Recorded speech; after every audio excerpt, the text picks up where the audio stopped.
കേരളത്തിൽ നിന്ന് അയൽ സംസ്ഥാനങ്ങളിലെത്തി പ്രതികളെ പൊക്കുന്ന പോലീസ് സ്ക്വാഡുകളുടെ ഹീറോയിസം നമ്മളെ ഹരം കൊള്ളിക്കാറുണ്ടല്ലേ. എന്നാൽ ഇങ്ങനെ ഇതര സംസ്ഥാനങ്ങളിൽ കേരള പോലീസ് ചമഞ്ഞെത്തി തട്ടിപ്പും തട്ടിക്കൊണ്ടുപോകലും നടപ്പാക്കുന്ന സംഘങ്ങളുമുണ്ട്. തമിഴ്നാട് കൃഷ്ണഗിരി ജില്ലയിലെ പ്രമുഖ വ്യാപാരികളായ യൂസഫ്, ജാബിർ എന്നിവരെ കേരളത്തിലേക്ക് തട്ടിക്കൊണ്ടുവന്നത് പോലീസ് എന്ന വ്യാജേനയാണ്. വ്യാപാരികളെ തട്ടിക്കൊണ്ടുവന്ന് നെയ്യാറ്റിൻകര ഉദിയൻകുളങ്ങരയിലെ ആളൊഴിഞ്ഞ വീട്ടിൽ ചങ്ങല കൊണ്ട് ബന്ധിച്ച കേസിൽ 5 പേർ അറസ്റ്റിലായി. കൊലക്കേസ് പ്രതി ഉൾപ്പെടെ 3 പ്രധാന പ്രതികൾ ഇപ്പോഴും ഒളിവിലാണ്.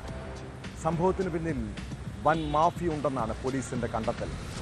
ലഹരി സംഘത്തെ തിരഞ്ഞെത്തിയ ഡാൻസ് ഓഫ് സംഘമാണ് ഇവരുടെ മോചനത്തിന് വഴിയൊരുക്കിയത്.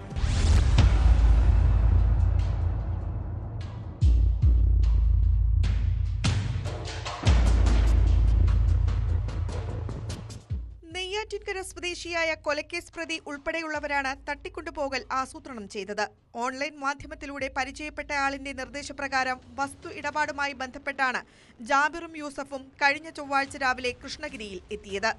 പോലീസ് വേഷത്തിൽ 2 കാറുകളിൽ എത്തിയ സംഘം കേരളത്തിൽ രജിസ്റ്റർ ചെയ്ത കേസിൽ ഇവർ പ്രതികളാണെന്നും SP-യുടെ മുന്നിൽ ഹാജരാക്കണമെന്നും അറിയിച്ച് വിലങ്ങ് വെച്ച് വാഹനത്തിൽ കയറ്റി. യാത്രയിൽ ഇരുവരെയും ക്രൂരമായി മർദ്ദിച്ച് 50,000 രൂപയും വില കൂടിയ വാച്ചും കവർന്നു. തുടർന്നാണ് ഉദയൻകുളങ്ങരയിൽ എത്തിച്ച് ആളൊഴിഞ്ഞ വീട്ടിൽ പൂട്ടിയിട്ടത്.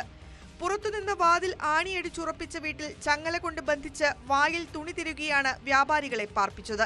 50 ലക്ഷം രൂപയാണ് സംഘം ഇവരോട് മോചനദ്രവ്യം ആവശ്യപ്പെട്ടത്.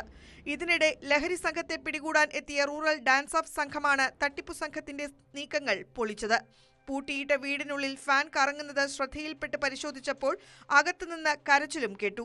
ഇതോടെ വാതിൽ പൊളിച്ചു കയറി വ്യാപാരികളെ രക്ഷപ്പെടുത്തുകയായിരുന്നു.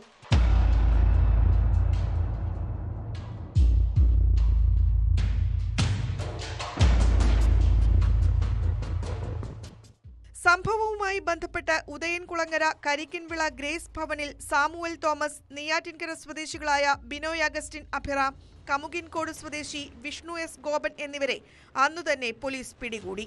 പ്രതികളായ ബിനോയ് അഗസ്റ്റിൻ ജിംനേഷ്യത്തിലെ ട്രെയിനറും Abhiram merchant navy ഉദ്യോഗസ്ഥനുമാണ്.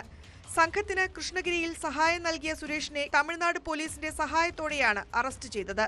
വ്യാപാരികളെ Tamil Nadu police കൃഷ്ണഗിരിയിലേക്ക് തിരിച്ചുകൊണ്ടുപോയി. കൊലക്കേസ് പ്രതി ഉൾപ്പെടെ 3 പ്രധാന പ്രതികൾ ഇനിയും പിടിയിലാകാനുണ്ടെന്ന് പാറശാല പോലീസ് അറിയിച്ചു.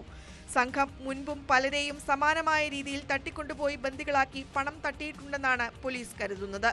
തട്ടിക്കൊണ്ടുവരാൻ ഉപയോഗിച്ച കാർ, കേരള പോലീസിന്റെ വ്യാജ തിരിച്ചറിയൽ കാർഡ്, നക്ഷത്ര ചിഹ്നം പതിച്ച യൂണിഫോം, വ്യാജ നമ്പർ പ്ലേറ്റ്, തോക്ക്, തിരകൾ, വിലങ്ങ്, മൊബൈൽ ഫോൺ തുടങ്ങിയവയും പോലീസ് കണ്ടെടുത്തിരുന്നു. പിടിയിലായ പ്രതികൾ റിമാൻഡിലാണ്. ഇവരെ കസ്റ്റഡിയിൽ വാങ്ങി കൂടുതൽ ചോദ്യം ചെയ്യാനാണ് പോലീസിന്റെ നീക്കം.